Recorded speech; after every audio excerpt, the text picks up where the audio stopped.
And since Dalat is all about discovering new places and new people, how about we meet up with someone new today? Hello everyone, I'm Sebastian from Sweden and I'll show you around today. So, Sebastian, are you ready to do this? Of course, let's go. So, once again, my name is Nia. My name is Sebastian. And you're watching Street VN.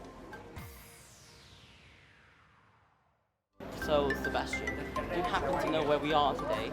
Yeah, I do. This is the amazing railway station in Dalat. Well, it's not only the most amazing, but also the most historic and, significant thing about Dalat when people come here. So, are you curious about where this leads or the history of this? Are you curious about where this leads or how people used to get around? I am. Please tell me a little bit more about how this station is operating and where are the trains going? So, this was first built in 1938 and it took about 6 years to build all of this from 1932. And, people built to ride these railways to a place 84 kilometers away from here. Yeah. This used to be one famous means to get around. You know what get around means, right? Yeah. Get around is a phrase that is used to describe to travel. Exactly. So I think that's quite useful for our audience. And right now, at the moment, there's only one rail operating and it's leading people to a place called Chaimat. Is that a big place, a small village, or what is it? A location away from Dalat, just next to Dalat. Is it north? Does it go north or it goes south? I think it goes that way. I don't really know the directions around here. So this place was forced to stop during the war, but has also resumed now. And apart from using it to get around, people also come here to take pictures and enjoy the scenery, enjoy the view and everything. Yeah, I can see it's very beautiful. Yeah. And if you want to go to Chaimat, then this will be a very interesting way to travel around, I think so, and I think I'll try it out for sure. Well, you know what they say, as fast as a train. Exactly. So how about we check out other spots of the station? Okay, let's go. Let's go. So, this place, as I mentioned to you, is really significant. Although most of the carriages, like this, are on display. So, can you guess how many are still running? No, I cannot. And these carriages, are they the same old carriages running still, or they're the ones are still running? It's a bit more modern than this one. Yeah. But this one looks a bit vintage and retro, so people love to take picture on them. Yeah. The one which is still running, as there's only one still running, as I mentioned to you before, and it carried people to Chaimat. And this station has been operating for such a long time now, since the time of the French. Wow. So these trains, how are they running? Are they running once a week, or when can I get the train? Well, it usually comes here about 7:45.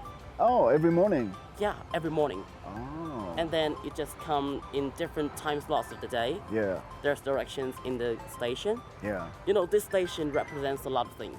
Can you look at the station, the architecture of it, and guess what it represents?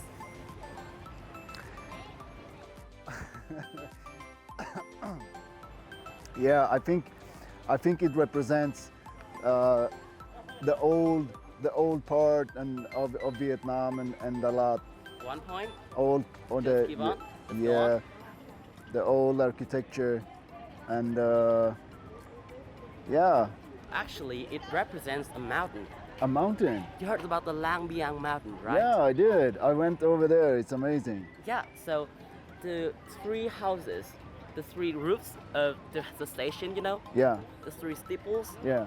those represents mountains ranges. Oh, That's wow, interesting, right? That's really Yeah, interesting. that's well thought out. So you said 3 roofs. So there are 3 mountains like Lang Biang, and what are the other 2? It represents the range of mountains in Lang Biang. Oh, I see. So I think in the old times or even nowadays, this is still an interesting place to use to move around and travel. Wow, that's really interesting. Mentioning travel, how do you usually get around?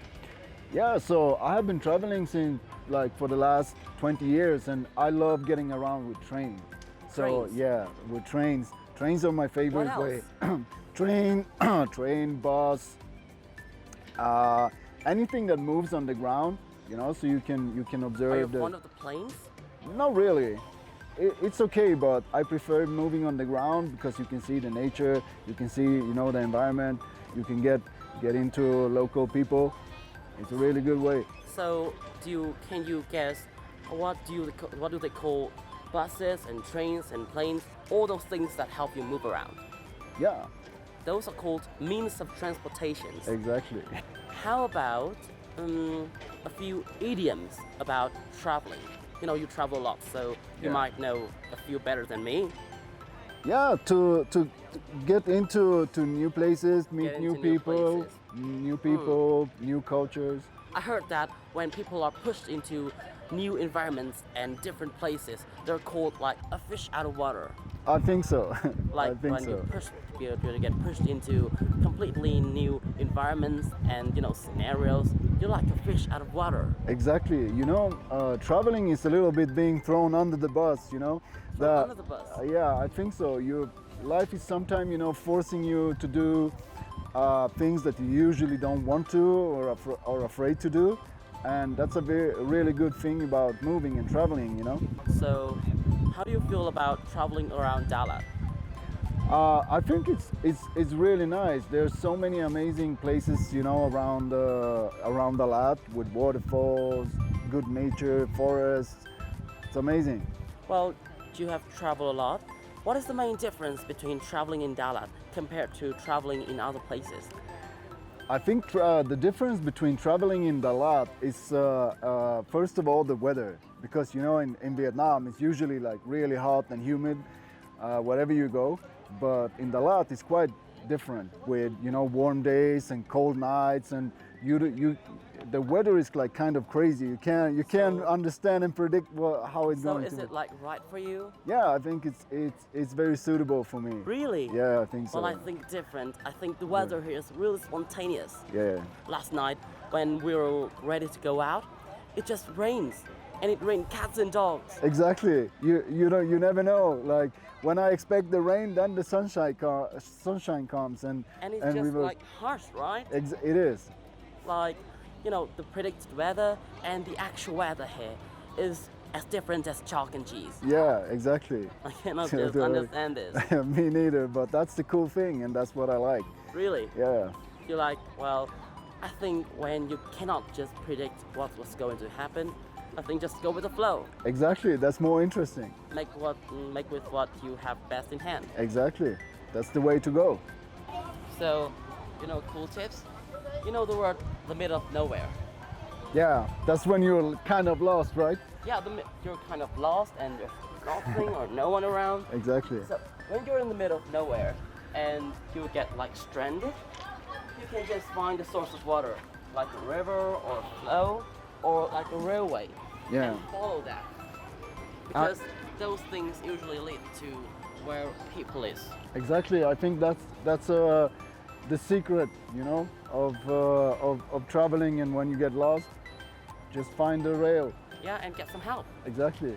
You know how train was like the fastest way to move around, the optimal solution for transportation? Yeah, I think so. The train was replaced by the horses, right? Yeah. Back in the time, people were riding around with horses, but then the train came. The train came. Actually, people in Vietnam, I think they're not really used to travel to faraway places using motorbikes. Yeah. So train was a great means of transportation to, you know, get around and see things. Yeah, exactly. And also pretty safe. Yeah, it's pretty safe. Yeah, it's safe, you know. They say if you want to go fast, you take the plane. Yeah. But if you want to go far and to really enjoy the trip, you should take the train. Yeah, exactly. So, do you happen to know the difference between scenery and landscape? Scenery and landscape. No, isn't that the same? Kind of the same, or explain what It do is you mean? kind of the same. It is used by people to describe one place or one scene. I think those are words that used simultaneously and almost as the same meaning. Yeah, But scenery is used to describe a large picture. Yeah. Like Dalat has great scenery. yeah, That means you can take photogenic and snap up some great shots in Dalat. Exactly. Wow. And how about the landscape?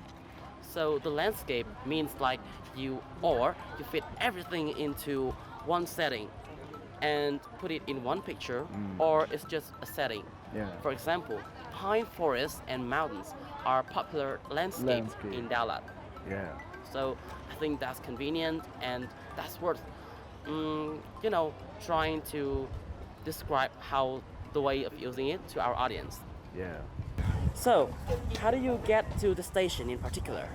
So I got here with my motorbike. Motorbike? Yeah. Where did you learn to ride them? I learned I learned to ride a motorbike in Asia. So I have been around Asia, different countries back and forth for about 3 years now. And little by little, I learned to ride a motorbike. Back and forth. That might be, useful idioms for our audience. What is the first impression of you with Vietnamese traffic? So the Vietnamese traffic is kind of like very intense and like hectic, but at the same time, like everything kind of flows like really good. What does hectic mean? So hectic means a lot of people, a lot of things going on, at one place, a little bit like chaos. Oh, that's always a bit chaotic, right? Yes. Well, I guess you just adapt and go with the flow. Yeah. So, can you list a few types of trips that you have taken in Dalat?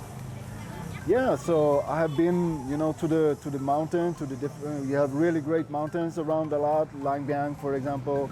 You have waterfalls, you have great forests, pine forests. So, knowing something at the back of your hand and knowing something inside out, that both means, knowing something really well. Exactly. So that might be useful idioms. Yeah, it's good. Mentioning trips, can you mention some kinds of trips you have taken in Dalat? Yeah, so I have been around the mountains, Lang Biang, and the Elephant Mountain and so on, and also the waterfalls. Really? I love waterfalls, yeah. Oh, so I think that's quite spontaneous, right? Yeah. So that cannot be called an excursion. No. An excursion, I think, is more like a planned trip or a trip that you go with schools. Yeah, more organized, like with a tour guide and big group, and you go like to specific targets and places. And trips is more like unorganized, right? Spontaneous. Yeah. So, I like the spontaneous stuff. Yeah. And how do you call a trip on the sea? Oceanic trip? I forgot the word. Voyage, right? Voyage, it's right. A voyage, yeah. And I think that's where the word bon voyage derived from. Yeah. So, people, Westerners who wild travels in Vietnam, they call them Tây Ba Lô. It's like kind of the backpackers, right? Yeah. The guys with the big packs. Yeah. And, Ba Lô means the backpack, Yeah. so they're huge backpackers. Yeah. And these people, they don't really, I think they have to pay quite fees and fares to get around. Yeah. Unless you have like a native guide to like guide you around and instruct you on how to get on this, get off that. Yeah. Oh, speaking of fees and fares, do you know about the difference between these two terms? Yeah, I think the fare is the price you pay for the transportation to get somewhere. For example, you pay the fare ticket for the train, but you pay a fee to enter the museum, for example. Like when you pay a fee, it's when you take a service. Yes. Like a tuition fee. Yes, exactly. Now I know that perfectly. Thank you. Yeah, okay, thank you. Well, I think that we learned a lot today. Yeah. And Dalat train station was a great place to start our trip with. I believe so. It's a wonderful place. So will you still accompany me in the next episode? I will.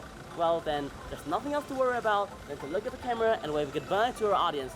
Bye-bye. Bye-bye. See you soon.